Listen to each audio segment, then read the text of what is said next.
Hi friends, మీ జీవితంలో ఎప్పుడైనా ఇలా అనిపించిందా? నేను నిజంగా ప్రేమించాను, కాని చివరికి ఒంటరిగా మిగిలిపోయాను అని. బ్రేకప్ అయిన తర్వాత ఫోన్ సైలెంట్లో పెట్టినా నోటిఫికేషనొస్తే అదే పేరు కనిపిస్తుందేమో అని హార్ట్ బీట్ పెరగడం, పాత చాట్స్ ఓపెన్ చేయకుండా ఉండాలని అనుకుంటూ మళ్లీ మళ్లీ అదే చాట్ ఓపెన్ చేయడం, ఒక్క సాంగ్ ప్లే అయితే చాలు గతం మొత్తం కళ్ల ముందు తిరగడం. ఇది వీక్నెస్ కాదు, ఇది డ్రామా కాదు, ఇదొక డీప్ మానసిక ప్రక్రియ. అసలు ప్రశ్నేంటంటే, ప్రేమలో ఫెయిలైన వాళ్ల మెదడు ఎలా ఆలోచిస్తుంది? వాళ్ళెందుకు అంతగా బాధపడతారు? ఎందుకు కొంతమంది త్వరగా ముందుకెళ్ళిపోతారు? మరికొందరు ఎందుకు లోపలే ఇరుక్కుపోతారు? ఈరోజు లిబ్రోవర్స్లో వ్యాలంటైన్స్ డే సందర్భంగా బ్రేకప్ తర్వాత మనసు ఎలా పనిచేస్తుందో సైకాలజీని లోతుగా అర్థం చేసుకుందాం. Point 1. Emotional withdrawal pain. Breakup అనేది కేవలం హార్ట్ బ్రేక్ కాదు, ఇది నిజానికి ఎమోషనల్ విత్డ్రావల్. ప్రేమలో ఉన్నప్పుడు మన మెదడులో డోపమిన్, ఆక్సిటోసిన్ లాంటి కెమికల్స్ రిలీజ్ అవుతాయి. అవి మనకి సేఫ్టీ, కనెక్షన్, బాండింగ్ ఫీలిస్తాయి. అవి లేకుండా ఉండటం మన మెదడుకి షాక్ లాంటిది. అందుకే బ్రేకప్ తర్వాత నిద్ర పాడవుతుంది, ఆకలి తగ్గిపోతుంది, ఏ పని చెయ్యాలనిపించదు. ఇది ప్రేమ పోయిన బాధ కాదు, ఇది మెదడు అలవాటు కోల్పోయిన బాధ. మీరు బలహీనంగా లేరు, మీ మెదడు ఒక డీటాక్స్ దశలో ఉంది. ఇప్పుడు అసలు మానసిక పోరాటం మొదలవుతుంది. Point 2. Overthinking and replay loop. ప్రేమలో ఫెయిలైన వాళ్లు ఒక ప్రమాదకరమైన మెంటల్ లూప్లో చిక్కుకుంటారు. నేనలా చెప్పకపోతే, ఆ రోజా కాల్ తీసుకునుంటే, ఇంకొంచెం ఓపిక పట్టుంటే. ఈ ప్రశ్నలు సమాధానాల కోసం కాదు, మనల్ని మనమే నిందించుకోవడానికి. మెదడుకి క్లోజర్ కావాలి, కాని హృదయానికి ఇంకా హోప్ ఉంటుంది.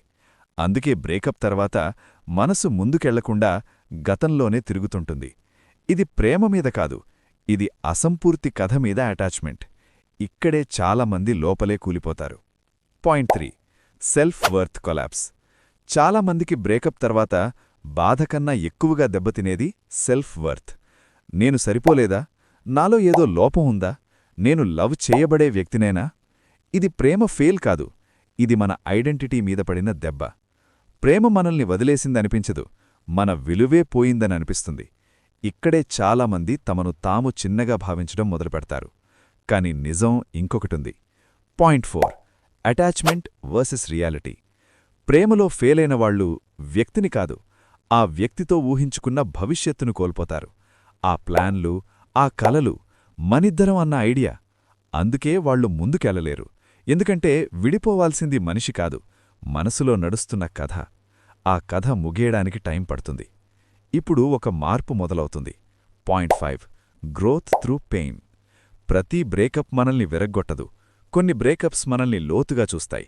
వాళ్లు మొదటిసారి నేర్చుకుంటారు తమ హద్దులు ఎక్కడున్నాయో, తాము ఏం అంగీకరించకూడదో, తాము ప్రేమించడంలో ఏం కోల్పోయారో.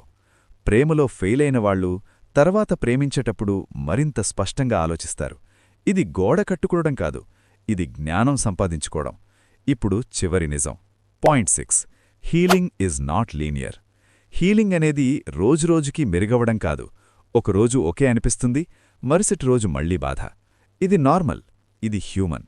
ప్రేమలో ఫెయిలైన వాళ్లు బలహీనులు కాదు, వాళ్లు నిజంగా ప్రేమించినవాళ్లు. హీలింగ్ అంటే మర్చిపోవడం కాదు, జ్ఞాపకాలతో జీవించడం నేర్చుకోవడం. మొత్తానికి ప్రేమలో ఫెయిలైన వాళ్లు ఓడిపోయినవాళ్లు కాదు, వాళ్లు ప్రేమించే ధైర్యం చేసినవాళ్లు, బాధను అనుభవించుకూడా మళ్లీ నిలబడే శక్తి ఉన్నవాళ్లు. ప్రతి బ్రేకప్ ఒక ముగింపు కాదు, కొన్నిసార్లు అది మనతోనే పరిచయం చేస్తుంది. మీరు కూడా ఎప్పుడైనా ప్రేమలో ఫెయిలయ్యారా? లేదా ఆ దశని దాటుకుని ముందుకొచ్చారా? అలా అయితే కింద కామెంట్స్లో హీలింగ్ అని కామెంట్ చేయండి. ఈ వీడియో మీకు కనెక్ట్ అయితే ఒక లైక్ కొట్టండి. మీ ఫ్రెండ్స్లో ఎవరికైనా ఇదే స్టోరీ ఉంటే వాళ్ళకి ట్యాగ్ చేసి షేర్ చేయండి. ఇలాంటి మరిన్ని psychology and real life videos కోసం మన లిబ్రోవర్స్ ఛానల్కు సబ్స్క్రైబ్ చేయండి. మళ్ళీ నెక్స్ట్ వీడియోలో కలుద్దాం.